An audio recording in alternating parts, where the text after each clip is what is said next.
Ladies and gentlemen, are you ready? Hello mga bihista, magandang araw po sa inyong lahat. So ito, meron tayong bad news tsaka good news. Nakangiti pa no? May bad news na nga, nakangiti pa no? Bad news kasi natin ngayon binangga itong ating ginagamit na sasakyan no? Itong ating nire-review na sasakyan, itong Suzuki Ertiga. Yun yung ating bad news. Pero ang good news naman natin okay naman ang lahat no? Walang nasaktan kahit dun sa bumangga sa akin sa likod, maayos naman siya no? At walang nangyaring masama sa kanya. Nakapag-usap kami ng maayos. At eto, papakita ko sa inyo yung clip nung pagkabangga niya sa akin no? Pababa pa lang siya ng sasakyan.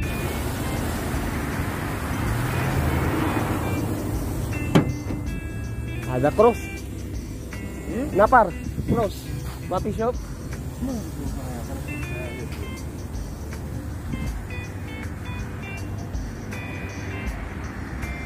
Ayun po, pagkabanggaan niya nga sa akin, sinabi ko na may patawid na dalawang matanda, no? Dalawang mag-asawa. Dahil yung dinadaanan po namin ay lakeside at maraming nag-e-exercise doon.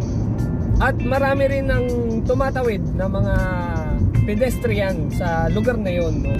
Dahil nga sa kabila ay lake at sa kabila ay puros kabahayan.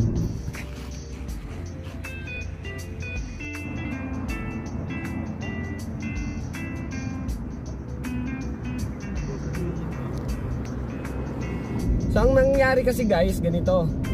Malayo pa lang nakita ko na yung dalawang matanda na galing sa kabila at patawid sila sa way namin no? Kasi puro one way yung kalsada rito at nasa kabila pa lamang sila, pero malayo-layo pa ako noon. At nung medyo malapit na ako, nasa kalagitnaan na sila. Kaya ang ginawa ko nag-minor na ako agad no? Tsaka nag-hazard na rin ako. At pag-hazard ko, tinignan ko naman yung likod, malayo pa. Napakalayo pa niya, pero mabagal na yung takbo ko noon. At nung medyo matapat ako dun sa matanda, huminto na ako. Kasi alam ko naman, naka-hazard na ako, malayo pa yung nasa likod ko. At nang makatawid na yung dalawang matanda, kasi nasa gitna na sila. Pero pag hinto ko, bigla na lang bumalik yung dalawang matanda, nagtaka ako. Naghatakan sila. Tapos ayun, bigla na lang umiyak yung gulong nung nasa likod, tapos sumalpok sa akin. Ayun, umabante itong ating sasakyan. Kaya nga pagbaba natin, nag-take agad tayo ng picture, ng video, no? Nabidyohan ko rin yung matandang lalaki na kinakausap niya yung bumangga sa atin kasi hindi niya talaga nakita yung patawid, no? Nung kinausap niya naman naging okay na. Hindi na umimik yung nakabangga sa atin. Yo cross.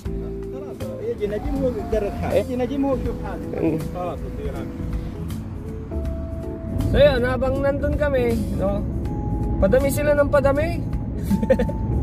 Dumadami yung mga kasama nung bumangga para kausapin ako. Anong gagawin ko? Hindi ako marunong mag-Arabic. Kaya ginawa ko, tinawagan ko naman si Kuya Glenn Aguilar. So ito guys, nabangga tayo. Tinatawag natin si Kuya Glenn. Ayan si Kuya Glenn, parating na.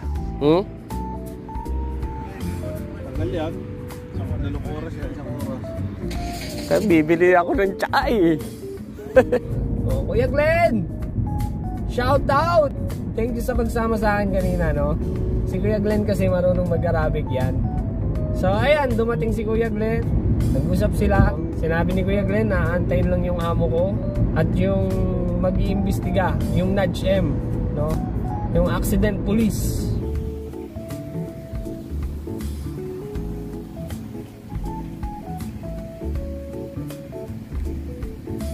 So yun, nung dumating yung amo natin, okay naman yung naging pag-uusap nila no. Ang mangyayari hindi na ata nila ipapasok sa insurance tong ating sasakyan, pero ipapagawa nung nakabangga. Yun yung isa sa maganda rito guys no. Pag may aksidente, napakaayos ng usapan. Pag kabangga pa lang sa'yo, lalabas sila, lalabas ka, magkakamayan kayo, magkakamustahan. Kumusta ka? Okay ka lang ba? Hindi ka ba nasaktan? Ganon, yun nangyari.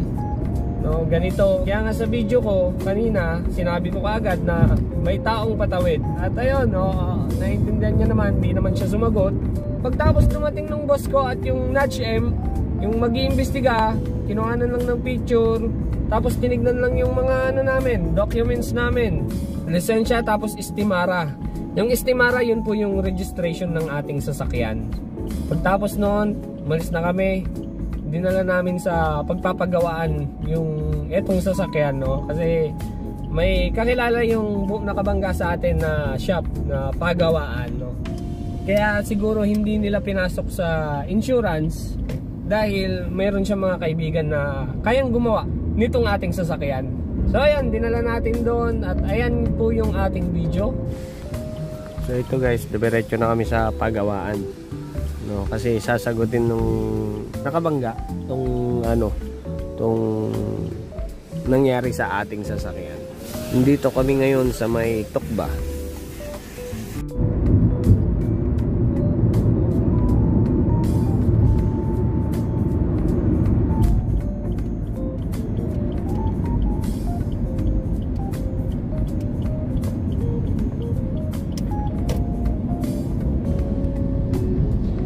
So ayun guys, ditong side po nangyari yon.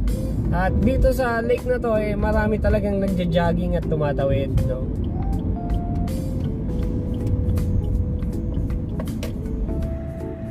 So ayun, yung dulo ng joggingan, no, yung tumatawid yung dalawang matanda, eto lang. Dito kasi dito siya pupunta, nandito yung sasakyan ng dalawang matanda. Ayan, daan yan yung may araw na yan, daan. So nagminor na ako rito.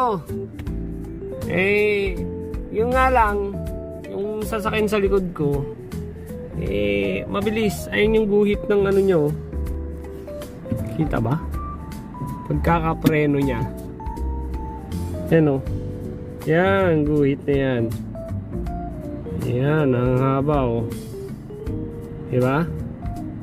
Ibig sabihin, yung preno niyang yun, napakabilis niya. Kasi ang haba niya, no, slide nyo. Partida, asfalto pa yan ha, pero hindi kumapit yung preno niya sa sobrang bilis niya. So ayan, kita nyo naman tong ating sasakyan. Binibaby natin ng gusto, no? Todo linis, todo ayos.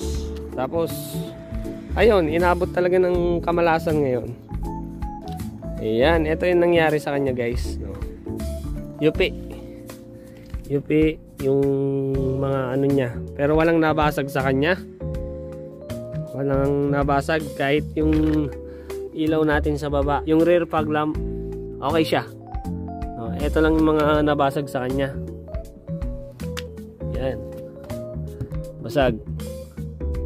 Sensor gumagana, 4 na sensor.